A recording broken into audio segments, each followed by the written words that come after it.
자, 베드로전서 2장 4절에서 10절 말씀 한 목소리로 같이 합독하도록 하겠습니다. 시작.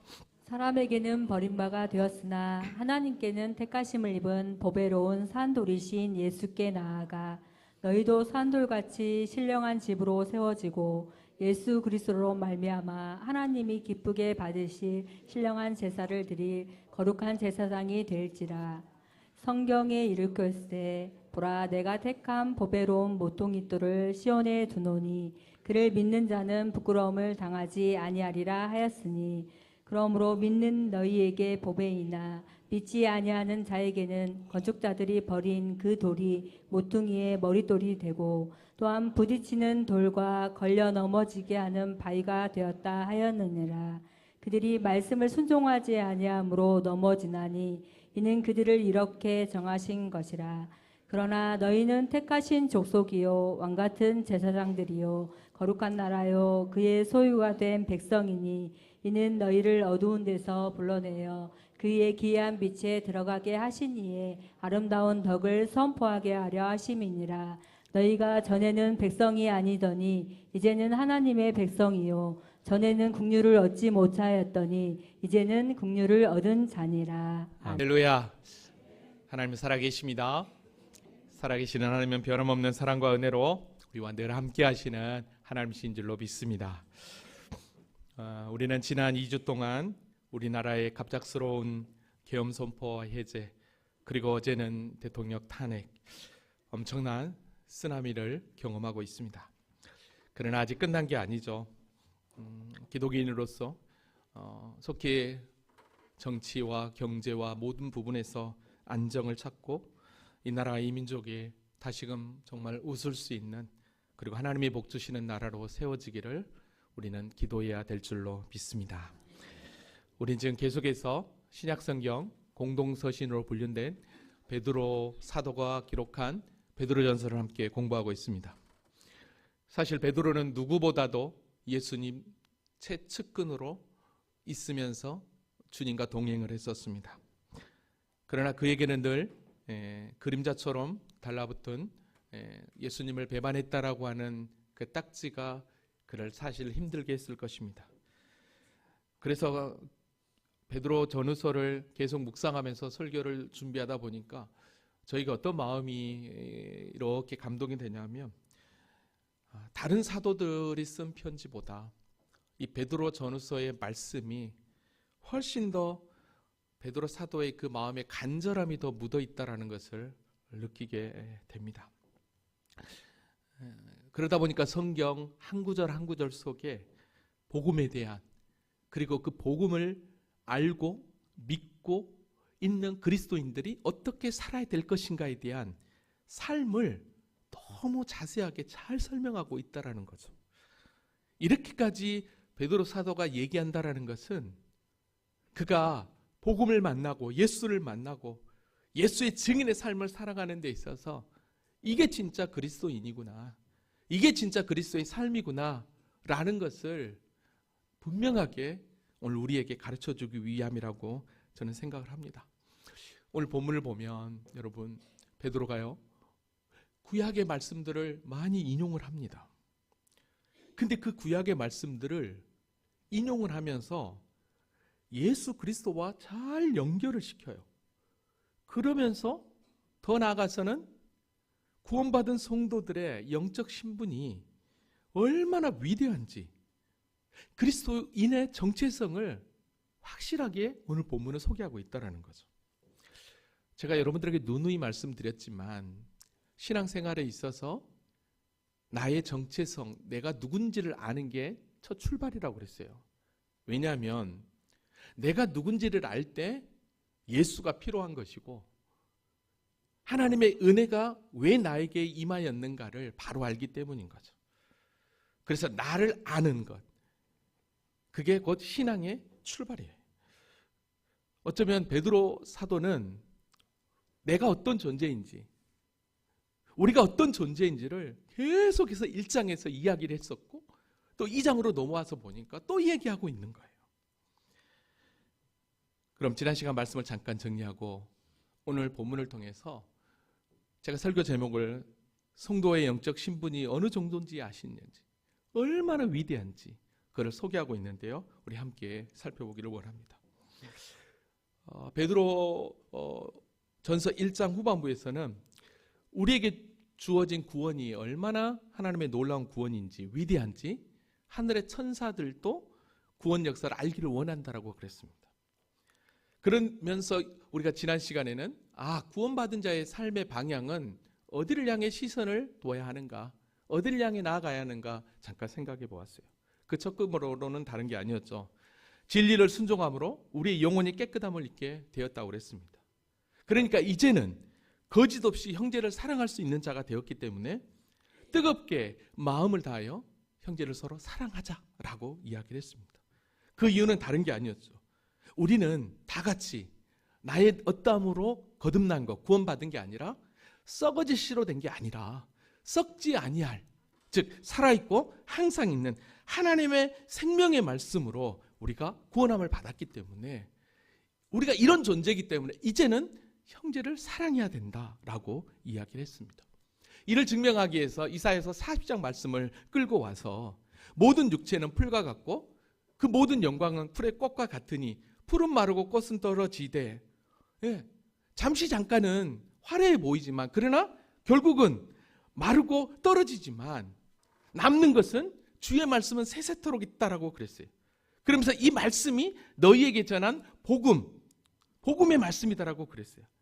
그러니까 여러분, 우리에게 전해진 구원, 우리에게 찾아온 예수 그리스도 십자가의 복음은 그냥 풀의 꽃과 같이, 풀과 꽃과 같이 그냥 시들어버리고 없어져 버리는 세상의 그 어떤 것과는 비교할 수 없는 절대적이고 영원한 복음이었다는 것을 우리가 지난 시간에 확인할 수 있었습니다. 그래서 이런 절대적이고 영원한 복음을 믿고 있는 저와 여러분이 어떤 삶을 살아야 될 것이냐라고 했을 때, 모든 악독과 모든 기만과 외식과 시기와 모든 비방하는 말을 뭐하고 다 벗어버리라고 그랬습니다. 이 얘기는 예수 믿기 전에, 구원받기 전에, 거듭나기 전에 이랬다는 거잖아요. 근데 이제는 거듭났으니까, 영원한 생명으로 구원함을 받았으니까 이런 것들을 버려버려라. 그러면 이제는 뭘 입어야 되느냐? 갓난아기들 같이 순전하고 신령한 젖을 사모하라 그랬습니다. 이게 뭐죠? 하나님의 말씀이었습니다. 왜 말씀을 사모해야 합니까? 너희로 구원에 이르도록 자라게 하기 때문이라는 거예요. 그래서 우리가 더욱더 말씀을 사모하자, 말씀을 더 붙잡자라고 그랬습니다. 아멘이죠? 그래서 지난 시간에 리딩 지저스를 마감하면서 제가 선물을 준다라고 했던 것입니다.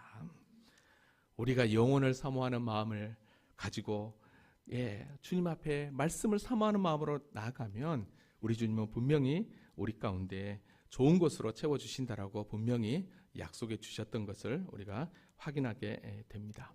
그리고 더욱더 우리는 주의 인자하심, 은혜를 맛보아 아는 자가 되었기 때문에 하나님을 더 뜨겁게 사랑하고 믿음 가운데 전진하자. 그리고 말씀을 사모할 때 우리에게 만족을 주시고 좋은 것을 주신다라고 말씀을 결론을 내렸습니다. 자, 정리가 되시죠? 자, 오늘 본문으로 한번 가봅시다. 분명 거듭난 성도는 형제를 사랑하고 영적 성장을 위해 말씀을 사모해야 한다고 그랬습니다. 그래야 우리 믿음이 자란다고 그랬어요. 자, 그런데 여러분, 이렇게 신분이 바뀌었는데 그 신분이 바뀐 우리가 어느 정도까지 신분이 바뀌었냐는 거예요. 여러분, 우리를 예수 그리스도가 십자가로 딱 구원만 시켜버리고 끝난 게 아니에요. 여기서 잠깐 하나 더 생각해 볼 수 있는 건, 조금 전에 얘기했지만 베드로 사도가 구약 말씀을 많이 끌고 왔다고 그랬어요. 여러분, 구약 말씀을 많이 끌고 왔다? 어떤 생각이 드십니까? 베드로는 예수님과 동고동락하며 나중에 예수님으로 사도로서 칭함을 받고 복음을 증거할 때 많은 유대인들을 만나게 됩니다. 여러분, 많은 유대인들을 만날 때 자기도 유대인이었으니까 유대인들은 구약을 이미 알고 있는 거예요. 그러면 구약에 계시된 메시아, 즉 그리스도에 대한 그 예언의 말씀들을 정확하게 알고 있어야 내가 만난, 내가 경험한, 나에게 구원을 주신 그 예수와 정확하게 연결을 시켜서 증거해야 그들을, 내 동족을 품을 수 있기 때문에 더더욱 열심히 노력했던 것 같아요. 여러분, 노력하지 않고 그냥 되겠냐는 거예요. 저는 다시 한 번 더 오늘 베드로 이 전서 2장 이 말씀을 준비하면서 베드로 사도가 이렇게까지 구약의 말씀을 끌고 왔다는 것은 그가 복음을 증거하면서 구약 성경을 얼마나 연구하고 얼마나 수고하고 애쓰고 사명을 감당했는가를 다시 한 번 더 보게 됩니다. 지난 시간에도 말씀드렸지만 예수 믿는 건 여러분 공부하는 거라고 그랬습니다. 우리가 말씀을 똑바로 알고 바로 알 때 여러분 우리가 더 충성할 수 있고 더 하나님 앞에 가까이 갈 수 있는 것이죠. 아까 기도 전에 찬송을 불렀을 때 453장 예수도 알기 원하네. 여러분 어떻습니까? 제가 언젠가 여러분에게 말씀드렸는지 모르겠지만 제가 어디서 사역을 했을 때인지 모르겠어요. 목사님 예수를 더 알기를 원합니다. 그런 거죠. 그럼 예수를 알기를 원한다라고 저에게 질문했을 때 제가 뭘 가르쳐야 되겠습니까? 말씀밖에 없는 거죠. 그때부터 제 설교 패턴이 바뀌었습니다. 말씀을 한 절 한 절 강의하면서 힘들어도 달려가자. 그래서 정말 우리 성도들이 다른 소리 안 하고 교회 와서 예수 얘기만 듣다가 성경 얘기만 듣다가 가자. 그게 어쩌면 저의 로 바뀌어버렸어요. 이 설교 패턴이. 그러다 보니까 처음에는 힘들었고 듣는 사람도 힘들고 준비한 저도 힘들고. 근데 시간이 가면 갈수록 저에게도 큰 힘이 되고 여러분에게도 은혜가 되는지 안 되는지는 모르겠지만 아멘. 되죠? 그러는 거예요. 베드로 사도가 왜 그렇게 말씀을 붙잡고 구약의 말씀을 끌고 와서 오늘 본문에 연결할까 봤더니 베드로전서 1장 25절에 그가 이렇게 얘기했어요. 오직 주의 말씀은 세세토록 있도다 하였으니 너희에게 전한 복음이 곧 이 말씀이다. 그러니까 복음이 곧 말씀이라는 걸 알기에 베드로 사도는 어쩌면 자기가 경험했던 신비한 이적, 기적 그것들을 편지에 쓴 게 아니라 주님으로부터 받은 메시지 그리고 구약에 있는 메시지를 끌고 와서 이게 진짜 복음이야, 이게 진짜 그리스도인이야 라고 분명하게 증거하고 있다는 것입니다. 아멘입니까? 오늘 저와 여러분이 하나님의 말씀을 더 붙잡는 믿음으로 2025년을 전진할 수 있기를 원합니다. 자, 오늘 본문 한번 들어가 볼까요? 자, 그럼 4절부터 한번 달려가 봅시다. 4절 다 같이 읽어볼까요? 자, 시작. 택하심을 입은 보배로운 산돌이신 예수께 나아가. 아멘. 여러분 이 말씀은요 시편 118편 22절 말씀을 다소 변형해서 끌고 온 거예요. 근데 여기서 잘 보시면 사람이 있고 하나님이 있어요. 그리고 버림받고 택하심 받은 게 있어요. 사람에게 버림받았다. 누가? 예수. 그러니까 그리스도는, 예수는 사람에게 버림받았는데 하나님께는 택하심을 받았다는 거예요. 근데 하나님께 택하심을 받았는데 그 택하심을 받은 예수를 보배로운 산돌로 우리 주님이 칭했다라는 거예요. 여러분 이 말씀은요 분명합니다. 예수 그리스도가 유대 땅에 왔을 때 유대인들은 아무도 영접하지 않았습니다. 우리가 요한복음 1장을 보면 세례 요한이 예수에 대해서 증거했습니다. 빛이 세상에 왔다. 근데 어두워서 빛을 깨닫지 못한다고 그랬어요. 아무도 예수를 영접하지 않고 오히려 더 구원자로 메시아를, 구원자를 십자가에 죽여버렸습니다. 사람들이 버려버렸어요.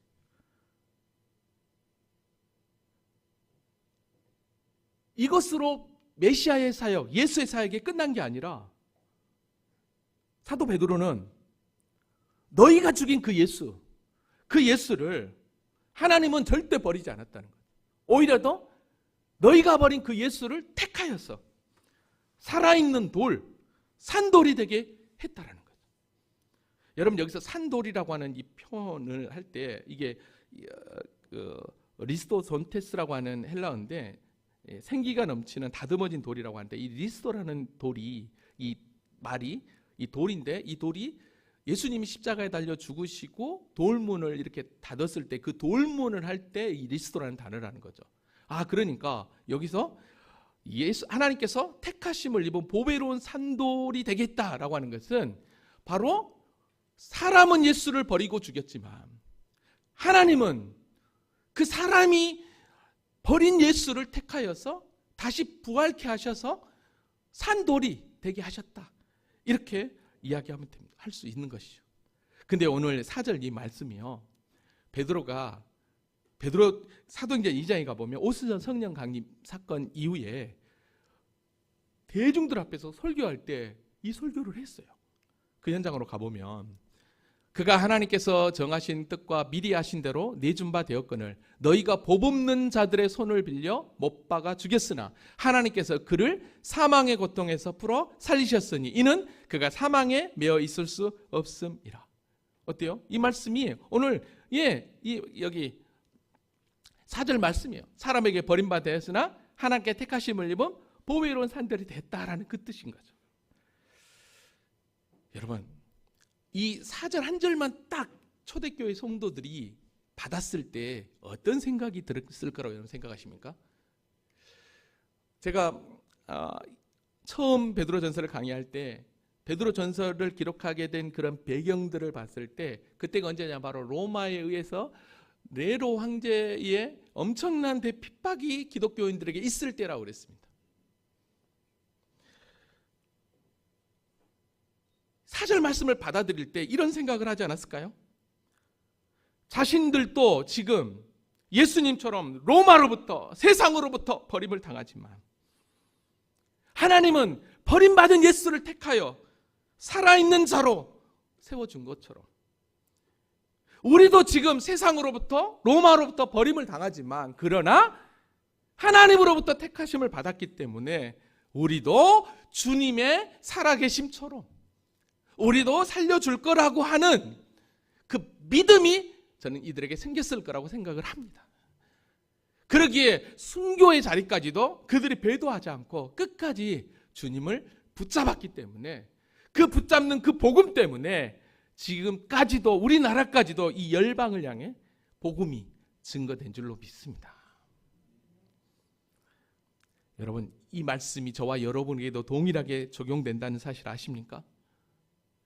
우리가 세상에서 사람들에게 손가락질 당하고 혹시 모를 순교적 삶이 우리에게 온다 할지라도 그러나 때가 되면 우리 주님을 살려주셨던 그 주님께서 우리를 택하신 그 주님께서 동일하게 우리도 그렇게 은혜 자리로 이끌어 주실 줄로 믿습니다.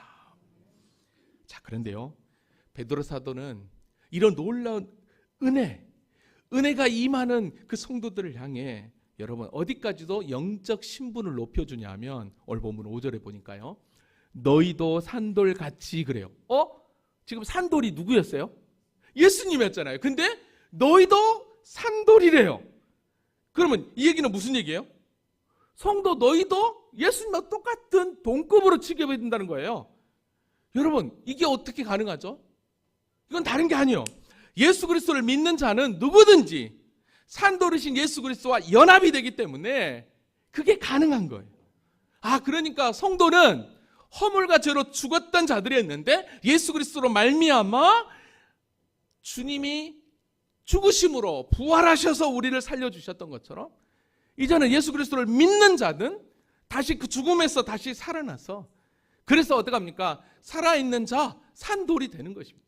그래서 저와 여러분은 육신은 죽지만 영원히 죽지 않는다는 걸 표현을 하는 게 바로 이거예요. 그래서 성도를 향해 너희도 산돌같이라고 표현을 하고 있는 것입니다. 여러분 그러니까 우리가 얼마나 멋진 존재입니까? 우리가 지금 죽어있는 존재가 아니라 우리는 이미 영적으로 살아있는 존재라는 걸 기억하시기 바랍니다. 근데 여기서만 끝나는 게 아니었어요. 신령한 집으로 세워지고 그랬어요. 여러분 신령한 집은 성령이 속한 집이거든요. 그럼 성령이 속한 집은 성령이 임하는 곳 이건 교회라고도 할 수 있죠. 그러면 성령이 거하는 집? 맞죠?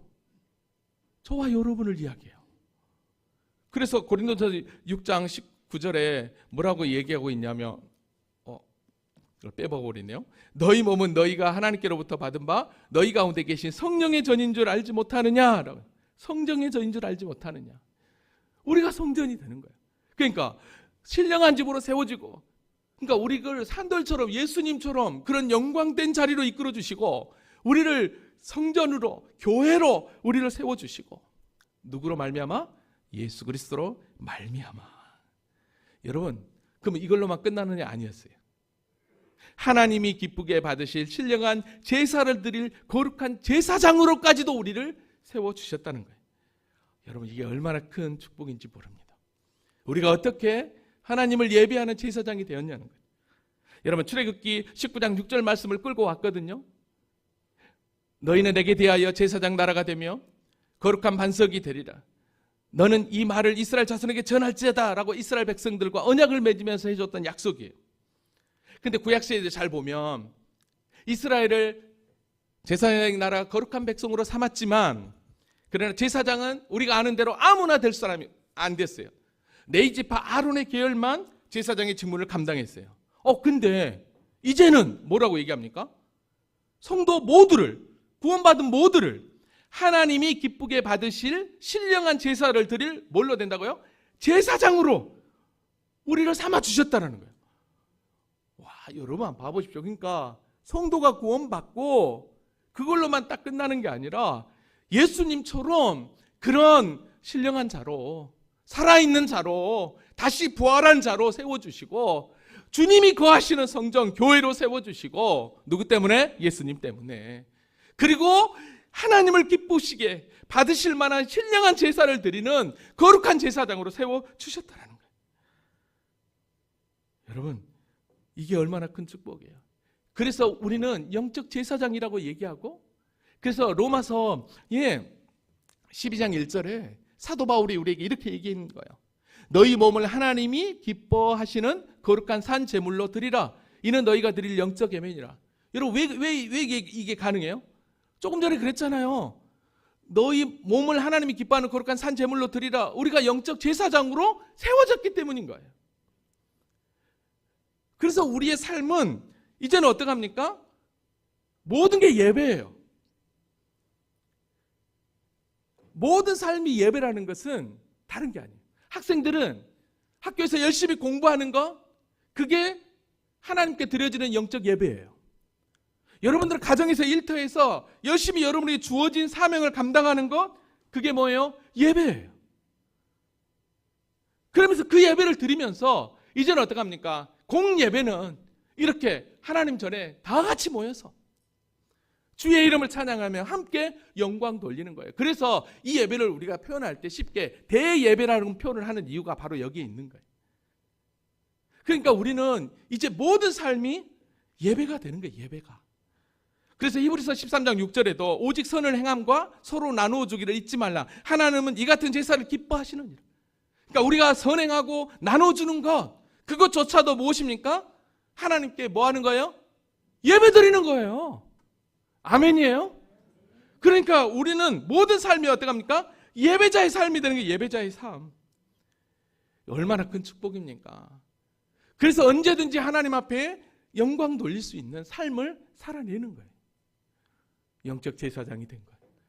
주님의 그 영광의 그 자리까지 이르도록 우리를 이끌어 주시고 말이죠. 이게 얼마나 큰 축복입니까? 오늘 본문 6절로 가볼까요? 6절 다 같이 읽어볼까요? 자, 시작.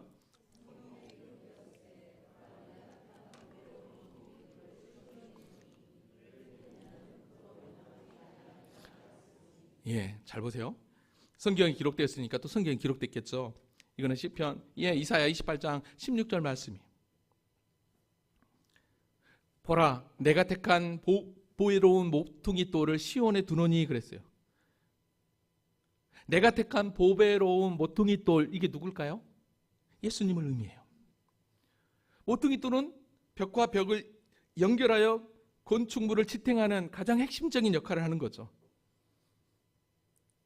바로 우리 주님으로 어떻게 합니까? 모퉁이 돌이 되셔서 쉽게 얘기하면 유대인이나 이방인이나 서로 하나가 되어서 하나의 교회를 이루도록 하셨던 거죠. 그래서 에베소서 2장 20절에는 너희는 사도들과 선지자들의 터 위에 세우심을 입은 자라 그리스도 예수께서 친히 모퉁이 돌이 되셨느니라. 여러분, 시온에 두었다고 그랬어요. 시온에 두었다는 건 하나님이 그렇게 정하셨다라는 거예요. 근데 놀라운 사실은 하나님이 그렇게 정하셨는데 6절에 보니까 잘 보세요. 그를 믿는 자는 부끄러움을 당하지 아니하리라 그랬어요. 예수를 믿는 자는 부끄러움을 당하지 않는다는 거예요. 그러면 믿지 않는 자는 부끄러움을 당한다는 거예요. 그 부끄러움은 뭘까요? 결국은 무엇입니까? 심판이에요. 그러니까 믿는 자는 구원이지만 믿지 않는 자는 심판이라는 것을 다시 한 번 더 여기서 분명하게 보여주고 있는 거예요. 이게 성도의 영적 신분인 거예요. 우리는 결코 심판의 자리에 가지 않아요. 아멘입니까? 사도 바울도 동일하게 유대인들을 책망할 때 로마서 9장 이 말씀을 가지고 베드로와 똑같은 말씀을 했어요. 어찌 그러하냐? 이는 그들이 믿음을 의지하지 않고 행위를 의지함이라 부딪힐 돌에 부딪혔느니라. 기록된 바 보라 내가 걸림돌과 거치는 바위를 시온에 두르니 그를 믿는 자는 부끄러움을 당하지 아니하리라. 똑같죠? 7절 봐볼게요. 그러므로 믿는 너희에게는 보배나 믿지 아니한 자는 건축자의 버린 그 돌이 모퉁이의 머릿돌이 되고. 자, 믿는 너희에게는 보배나. 그렇죠? 예수 그리스도 때문에 우리가 구원을 받았으니까 믿는 우리는 보배예요. 그러나 믿지 않는 자들에게는 건축자의 버린 그 모퉁이 돌이라고 이야기합니다. 자, 이것도 118편 말씀을 끌고 왔어요. 여러분, 그러니까 그리스도는 건축자들이 쓸모없다고 여겨 내던져버렸는데 결국은 그것이 집에 모퉁이 돌이 되게 하셨다는 거죠. 근데 잘 보세요. 모퉁이 돌이 되게 하셨다? 건축자의 버린 돌? 그러면 건축자의 버린 돌은 우리가 아까 4절에서 보았던 것처럼 버림받은 거예요. 사람에게 버림받고 예수께서 하나님께로 택하심을 받아 산돌이 되었잖아요. 똑같은 거죠. 사람들은 건축자는 버렸지만 그러나 하나님은 그거를 모퉁이 돌로 사용하셨다는 거예요. 그래서 8절에 이렇게 이야기합니다. 또 부딪힐 돌과 걸려 넘어지는 바위가 되었다 하였느니라. 왜 믿지 않는 자들에게는 부딪힐 돌과 걸려 넘어지는 바위가 될까요? 아니, 믿는 우리에게도 마찬가지죠. 여러분, 우리가 예수를 믿으면서 솔직하니 얼마나 걸려야 될 게 많이 있습니까? 우리가 하지 말아야 될 게 예전에 했던 거를 꺼내야 될 게 얼마나 많이 있냐는 거지. 그게 곧 복음 때문에 그런 거잖아요. 그 표현을 부딪힐 돌, 걸려 넘어지는 바위라고 이렇게 이야기를 해요. 근데 그거 아세요? 부딪힐 돌, 걸려 넘어지는 바위라고 했던 그들은 결국 무엇입니까? 그들의 말씀을 순종하지 아니하므로 넘어지나니 이는 그들을 이렇게 정하신 것이라. 그들은 그렇게 정해진 대로 그냥 심판으로 끌려간다는 거예요. 여러분, 이게 얼마나 안타까운 일입니까?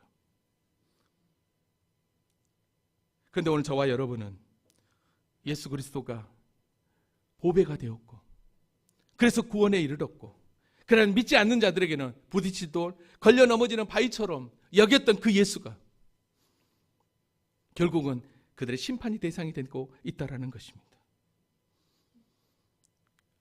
여러분, 우리가 구원받는 건 거저 주어졌다고 하지만 이거는 말할 수 없는 하나님의 축복입니다. 오늘 9절 말씀을 한번 볼게요. 9절 말씀 보니까요, 이렇게 이야기합니다. 읽어보실까요? 시작. 사람들이요 거룩한 나라요 그의 소유된 백성이니 이는 너희를 어두운 데서 불러내어 그의 기이한 빛에 들어가게 하신 이의 아름다운 덕을 선포하게 하려 하심이니라. 아멘. 그러나 그랬어요. 그러나 불순종한 자들에게는 심판이지만 그러나 너희는 즉 성도는 우리는 택하신 족속이요 왕같은 제사장들이요 거룩한 나라요 그의 소유된 백성이라고 이야기를 합니다. 여러분, 우리가 어떻게 이런 존재가 됐냐는 거예요. 어떻게 택하신 족속 즉 영적 이스라엘이 되었냐는 거예요. 또 왕같은 제사장이 되었냐는 거예요. 여러분, 왕같은 제사장은 아까 출애굽기 19장 6절에 나온 것처럼 제사장 나라가 되며 거룩한 백성이 되리라고 하는 그 말씀을 끌고 와서 이렇게 이야기하는 거예요. 왕같은 제사장은 왕인과 동시에 제사장의 역할을 감당하는 거예요. 그래서 성도는 어떻게 합니까? 전국에 우리가 계시록을 여러분들이 지난주에 읽어서 아시겠지만 우리 주님과 함께 만국을 통치하는 은혜를 누리게 됩니다. 계시록 5장 10절에 보면 그들로 우리 하나님 앞에서 나라와 제사장으로 삼으셨으니 그들이 땅에서 왕노를 하리로다 라고 이야기를 합니다.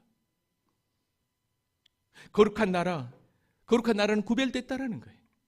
그의 소유된 백성은, 여러분, 소유라고 하는 그 뜻은 대가를 지불했다라고 하는 뜻을 가지고 있어요.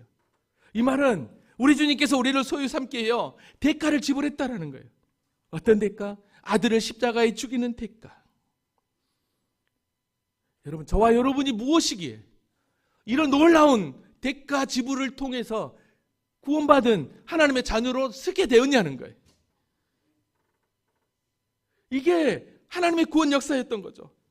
그래서 아까도 얘기했지만 베드로전서 1장 12절에 이 놀라운 구원에 대해서 천사들도 살펴보기를 원한다고 했어요. 천사들도. 너무 신비한 거거든요. 어떻게 예수의 그 십자가의 그 죽음이 성도들에게 이런 영광이 찾아올 수 있냐는 거예요. 이런 특권이 찾아올 수 있냐는 거예요. 어떻게 택하신 족속으로 왕같은 제사장으로 거룩한 나라로 그의 소유된 백성으로 인쳐줄 수 있냐는 거예요.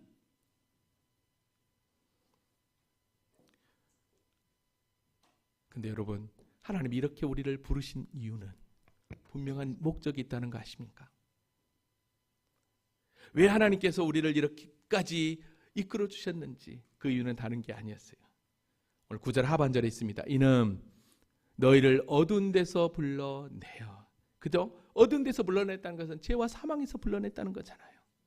그의 기이한 빛에 들어가게 하신 이의 아름다운 덕을, 그의 기이한 빛에 들어가게 하신 이의, 그러니까 그 영원한 영광 안에 나의 능력이 아닌 오직 하나님의 은혜, 그 십자가의 사랑으로 말미암아 들어가게 하신 이의 그 아름다운 덕, 아름다운 역사를 뭐하게 하기 위하여?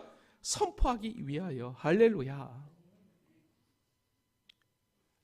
그러니까 우리를 하나님의 백성으로 택하신 족속, 왕같은 제사장, 거룩한 나라, 그의 소유된 백성, 그리고 산돌처럼, 그리고 교회로, 제사장으로 부르신 목적은 하나예요. 나를 어두운 데서 불러내어 그의 기이한 빛에 들어가게 하신 이의 아름다운 덕을 선포하기 위함이라는 것입니다. 이게 저와 여러분에게 주신 영적 신분이고 사명이고, 이게 교회의 사명인 줄로 믿습니다. 왜냐하면 다시 한 번 더 10절에 이렇게 얘기해요. 너희가 전에는 백성이 아니더니, 그죠? 이런 은혜가 임하기 전까지는, 예수가 오기 전까지는 아니었다라는 거예요. 근데 이제는 하나님의 백성이요, 전에는 긍휼을 얻지 못하더니 이제는 긍휼을 얻은 자니라. 할렐루야. 우리는 전의 사람이 아닙니다. 이제 하나님의 백성이고 긍휼을 얻은 자예요. 이거 호세아서 말씀을 그대로 끌고 온 말씀이거든요. 사랑하는 성도들, 오늘 저와 여러분은 이미 버려진 자였습니다. 이미 지옥문 앞에까지 그저 있는지도 모르고, 지옥이 있는지도 모르고 그냥 내가 원하는 대로 살았던 저와 여러분입니다. 근데 어느 순간에 주님의 은혜가 우리 가운데 파도처럼 밀려와서 누구를 통해서든지 복음을 알게 하고 예수를 믿게 되어서 지금 이 자리에 앉아 있으니 이게 웬 은혜냐는 거예요. 그리고 우리를 그렇게 하나님이 기뻐하는 하나님의 택하신 족속, 왕같은 제사장, 거룩한 나라, 그의 소유된 백성으로 우리를 세워주셨으니, 영적 신분을 이렇게 성장시켜 주셨으니 이게 웬 은혜냐는 거예요. 할렐루야. 말씀을 정리합니다. 우리는 이 땅을 살아가는 데 있어서 보통 존재가 아니라는 걸 아시기 바랍니다. 산돌처럼 살아있는 예수 그리스도의 영을 소유한 하나님의 축복의 자녀라는 거예요. 그리고 신령한 제사를 드리는 영적 제사장이라는 걸 기억하시기 바랍니다. 그래서 여러분이 거하는 삶의 현장, 그것에 여러분이 열심히 살아내는 것, 그게 예배고, 그리고 그 예배를 통해서 주께 영광 돌리는 삶이 우리에게 진정으로 요구되고 있는 것입니다. 저는 오늘같이 이런 주일 예배가 이렇게 생각합니다. 지난번에도 언뜻 얘기한 것 같은데요. 한 일주일을 시작하는 그 예배에 포문을 여는 것입니다. 주님, 내가 이 말씀 붙잡고 이 한 주도 멋지게 내 삶 가운데서 예배를 드리겠습니다. 그리고 출발하는 거예요. 그리고 다음 주에 딱 왔을 때 주님, 이제 예배를 닫는 거예요. 한 주간 동안 내가 예배 너무 잘 드렸죠? 너무 잘했죠? 하나님. 그러면서 어떻게 합니까? 하나님 앞에 감사하는 거예요. 근데요, 그 예배 드리면 내가 너무 기뻐가지고요, 주님이 주신 물질을요, 그래서 구별했어요 하고 헌금 드리는 거예요. 그리고 어떻게 합니까? 다시 또 힘을 얻고 또 가는 거예요. 이게 우리의 예배가 돼야 되겠죠. 할렐루야. 예수 믿는 사람들은 분명히 예수 믿기 전과 후가 달라야 합니다. 그래서 골로새서 3장 10절에 이렇게 얘기합니다. 새 사람을 입었으니 이는 자기를 창조하신 이의 형상을 따라 지식에까지 새롭게 하심을 입은 자니라. 우리는 자기를 창조하신 이의 형상을 따라 지식에까지 새롭게 하심을 입은 자라는 거. 우리는 새로운 피조물이라는 거. 더 이상 옛사람이 아니라 새사람이라는 사실을 기억하고 하나님이 기뻐하는 믿음의 길을 멋지게 살아내는 그 길에 주의 축복, 주의 은혜에 넘칠 줄로 믿습니다. 이 한 주도 그렇게 승리합시다. 아멘. 우리 다 같이 자리에서 일어나시겠습니다.